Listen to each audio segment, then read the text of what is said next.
C'est l'heure du Mag des Sports, l'émission qui vous permet de vous informer sur le sport congolais dont vous êtes nombreux à attendre chaque lundi à partir de 21h30. Voici donc le sommaire de cette nouvelle émission où nous parlerons de football, de full contact kickboxing, de tennis de table et de handball. Les spécialistes de cette émission du Mag des Sports sont déjà sur ce plateau, Achille Zikutoto et Marvin Sondé. Restez avec nous, ne changez pas de chaîne, on se retrouve dans quelques secondes. Ouvrons donc cette émission avec le football, les détails dans ce reportage du service des sports de Vox TV. Suivez. Nous sommes aujourd'hui mercredi 5 mars 2025. Voici les ballons de taille 4. Nous sommes au siège de la FECOFOOT. Voilà. Les ballons sont là. Hein? Tous les ballons sont là. De taille 4. Hein? Voilà. Tout est là.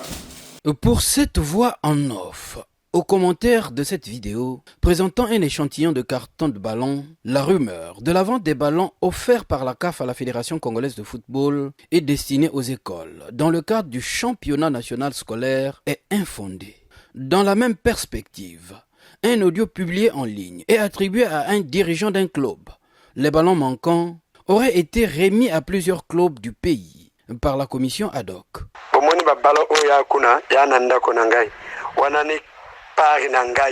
Ces ballons que vous voyez sur cette photo se trouvent à mon domicile. C'est le don de mon club remis par la commission ad hoc à plusieurs autres clubs. Ces ballons n'ont pas été vendus, ils nous ont été donnés. Cette dernière affirmation corrobore tout de même le point de vue de l'équipe du Mag des Sports de Vox TV, ayant émis des doutes quant à la présence de l'ensemble des ballons de la CAF au siège de la Fédération congolaise de football. Du reste, distribuer les ballons destinés au départ aux écoles, à des clubs de l'élite, est quoi qu'il en soit, un usage détourné par rapport à l'objectif de la Confédération africaine de football. Et seule la CAF pouvait notifier un tel changement de destinataire, ou le comité exécutif de la FECOFOOT, en cas d'annulation de la compétition scolaire, mais en demandant au préalable la conduite à tenir de la CAF. Les dons des ballons faits au club de l'élite par la commission ad hoc ne semblent donc pas conformes, puisque cette structure n'est pas reconnu par la Confédération africaine de football. Réaction par rapport à ce reportage que nous venons de suivre, justement, du service des sports de Vox TV, qui a fait état de ces ballons. Mais apparemment, on a eu donc raison de parler de ces ballons autour de cette table.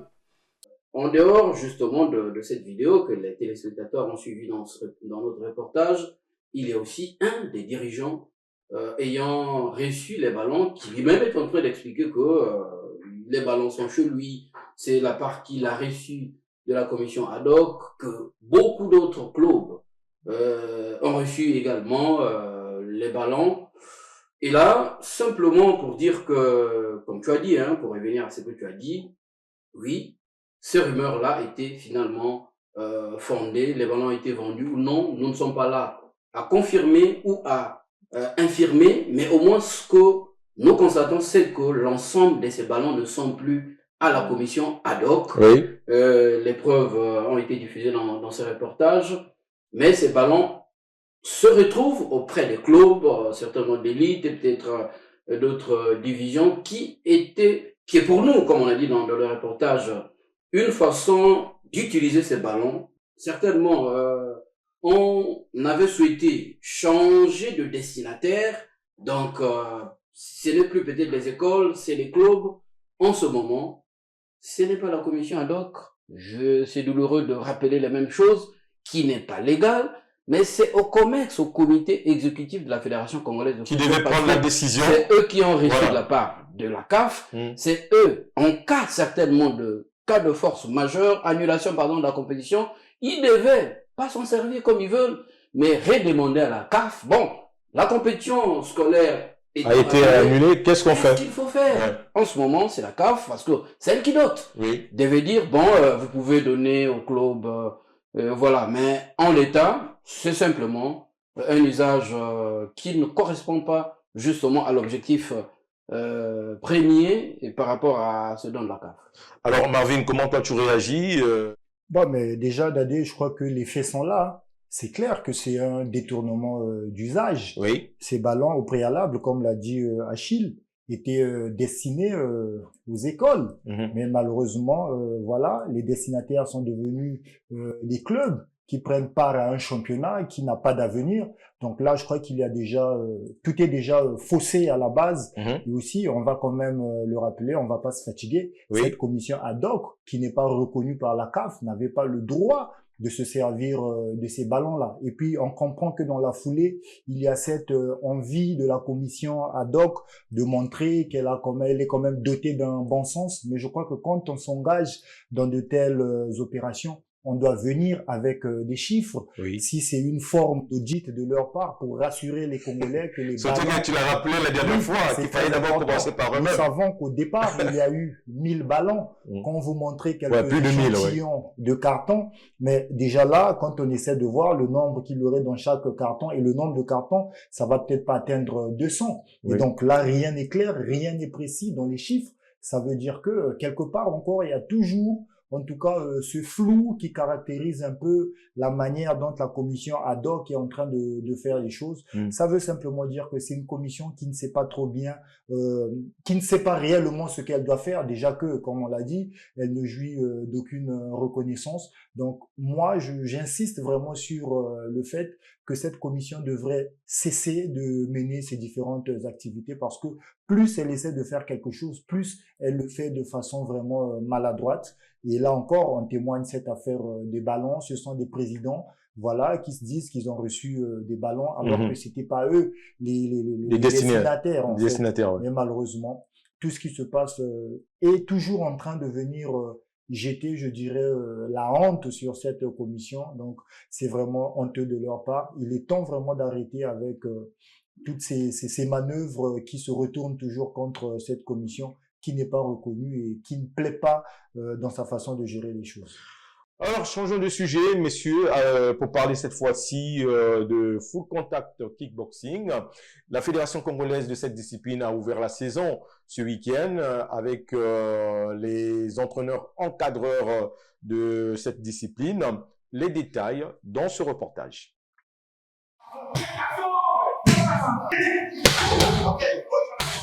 La cérémonie d'ouverture de la saison 2025 de la Fédération congolaise de full contact kickboxing et disciplines associées qui s'est tenue au Club Phoenix a permis au maître encadreur de recevoir les directives du directeur technique national qui a donné les objectifs de la saison 2025.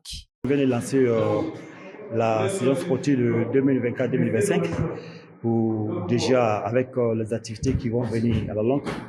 On est obligé de faire un groupement avec les entraîneurs et les encadrés pour travailler un peu avec eux, pour lancer en même temps la saison sportive, pour montrer que déjà les activités commencent bientôt. Et avec tous les athlètes et surtout les maîtres de club, et de préparer déjà pour qu'eux, ils vont essayer d'encadrer les jeunes déjà pour le préparer pour la compétition et comme on appelle le stage qui vont se faire au niveau international. Et on doit en avoir parce qu'on visait la compétition internationale qui va se faire bientôt peut-être en Côte d'Ivoire. Et tout ça, on est obligé de lancer dès maintenant pour que les athlètes sachent déjà que la séance sportive a déjà commencé. Le troisième vice-président de la Fédération congolaise de full contact kickboxing et disciplines associées, chargé de la communication, a saisi cette occasion pour édifier les participants sur les objectifs de cette saison. C'est un réel plaisir pour nous, la Fédération congolaise de full contact kickboxing et disciplines associées, de nous retrouver ce jour pour procéder au lancement officiel des activités techniques de full contact kickboxing et disciplines associées. Nous avons voulu marquer le lancement de cette saison sportive avec vous qui êtes des entraîneurs et encadreurs de clubs, tout simplement parce que nous avons voulu que cela soit un moment d'orientation, d'instruction et de partage avec la direction technique nationale pour permettre à ce que la saison qui vient de s'écouler, qui a été une bonne moisson pour nous, que les efforts soient redoublés de telle sorte que cette saison que nous venons de lancer, que nous puissions mobiliser toutes les énergies nécessaires pour permettre à ce que nous puissions faire rayonner notre discipline, non pas seulement dans les départements, mais afin que nous soyons en mesure également d'être efficaces à l'extérieur. Donc ici, pour nous, c'est l'occasion pour nous déjà de lancer un challenge dont nous aurons à évaluer au fur et à mesure que nous allons avancer. Nous croyons en l'engagement de tout un chacun pour la réussite de notre discipline. Et c'est à nous de nous battre à ce que nous puissions atteindre les objectifs. Cette fédération, qui a vu le jour en 2025, poursuit actuellement son programme d'installation des ligues à travers le pays.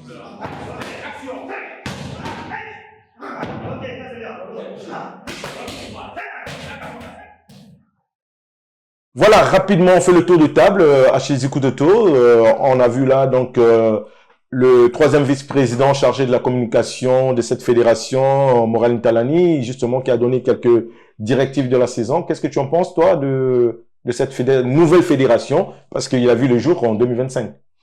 C'est une bonne chose parce que ils ouvrent la compétition par, on va dire, comme un regroupement pour transmettre les consignes, justement, les objectifs de la fédération par rapport au club, par rapport justement aux ligues. Et c'est bien fait de commencer par les techniciens parce que c'est eux qui transmettent justement les connaissances auprès de leurs des membres justement de leur club. C'est une façon, non pas seulement de donner comment on dit, les directives et en même temps les objectifs, mais également une façon, certainement aussi, parce qu'en début de chaque saison, ben c'est le moment où on répète un peu les gammes, on essaie un peu de voir certainement les innovations dans la discipline, et ça va bon train, petit à petit, justement, ce sport-là, le kickboxing full contact est en train de petit à petit de s'installer dans le pays. C'est une bonne chose. On sait tous que pour une discipline qui commence, la vulgarisation, c'est la meilleure façon de faire les choses. Et là, on veut étoffer les encadreurs et les coachs afin qu'ils puissent donner la bonne information, les bonnes connaissances techniques aux pratiquants de cette discipline pour que le Congo aussi, voilà, commence à faire son chemin à travers ce sport. Alors Marvin, on voit quand même que il y a un projet, justement, comme on a dit dans le reportage, à la chute de ce reportage, un projet qui continue des installations, l'installation des ligues un peu partout dans le pays, sur le programme actuel que la fédération est en train de mener. Et toi, qu'est-ce que tu en penses, toi, par rapport à cela? C'est vrai que le kickboxing au Congo est en train de poser ses premiers pas. Je crois qu'ils sont en train d'être posés de la meilleure des manières, avec des visées très nobles. C'est aussi ça, avoir l'avantage en fait d'avoir à la tête d'une fédération, parmi les responsables, quelqu'un qui a une vision éclairée de la chose. Je vais citer Monsieur Maître Morel Ntalani, qui a quand même une connaissance assez intéressante, assez profonde de ces disciplines-là, surtout qu'il est quand même aussi à la tête, disons, il est secrétaire général du taekwondo police au niveau de la confédération africaine. Donc c'est déjà quelqu'un qui maîtrise un peu les rouages de la chose. Donc les bases qu'ils sont en train de poser, ce sont des bases, je pense, bien réfléchies, qui vont permettre à cette discipline d'évoluer sans trop de difficultés. Et étant donné que c'est quelqu'un qui maîtrise un peu, comme je l'ai dit, les rouages de la chose, ils sont en train de faire les choses de façon à ce que tout avance sans difficulté. Et donc déjà le fait d'envisager étendre la pratique de cette art martial au sein des différents départements, ça montre que c'est quelqu'un qui voit très loin. Et aussi les cibles sont bien touchées. Donc nous lui souhaitons vraiment bon vent avec tout le collège en fait des dirigeants de cette nouvelle fédération. On espère bien qu'avec leur expérience, avec leur visée, les choses vont aller bon train. Et le kickboxing à la longue va très certainement représenter le Congo à l'international de la meilleure des manières.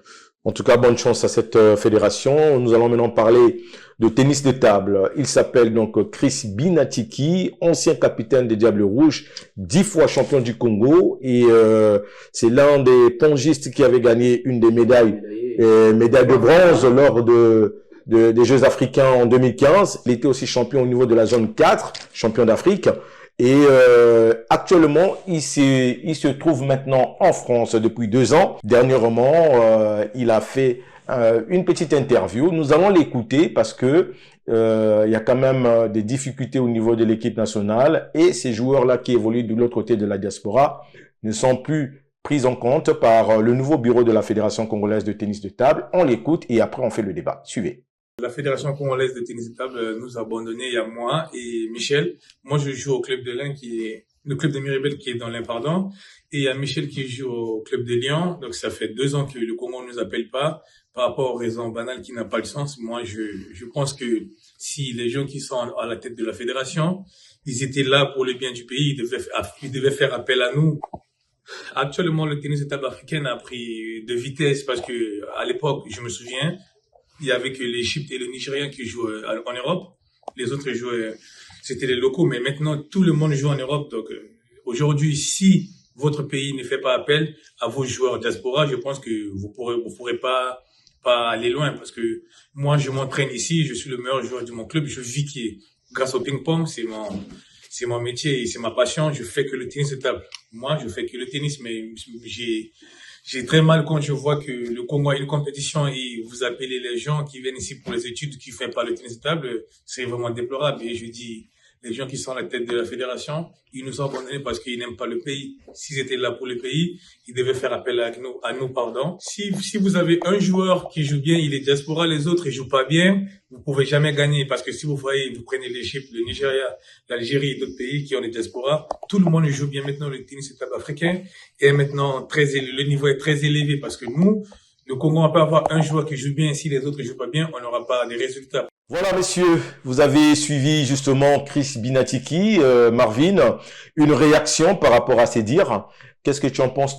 Chris, c'est pour moi, et je crois que nos téléspectateurs seront d'accord avec moi aussi, c'est le pongiste congolais, je crois, le plus titré, on va lui dire. Ouais. Donc, avoir un talent comme ça, qui évolue du côté de l'Hexagone, qui n'est pas appelé en équipe nationale, c'est vraiment triste, alors que lui, il reste ouvert aux appels, aux convocations de sa fédération, mais malheureusement, ça ne se fait pas. Et pire encore, le Congo parfois n'est pas représenté à certaines compétitions, alors que ce sont pas les pongistes qui manquent. Donc, simplement, je pense que c'est en fait un mauvais management du côté de la fédération congolaise de ping-pong, parce que quand vous avez une valeur sûre comme ça et que vous ne l'appelez pas en équipe nationale, je pense bien que c'est une façon de sacrifier le pays au niveau de cette discipline sportive.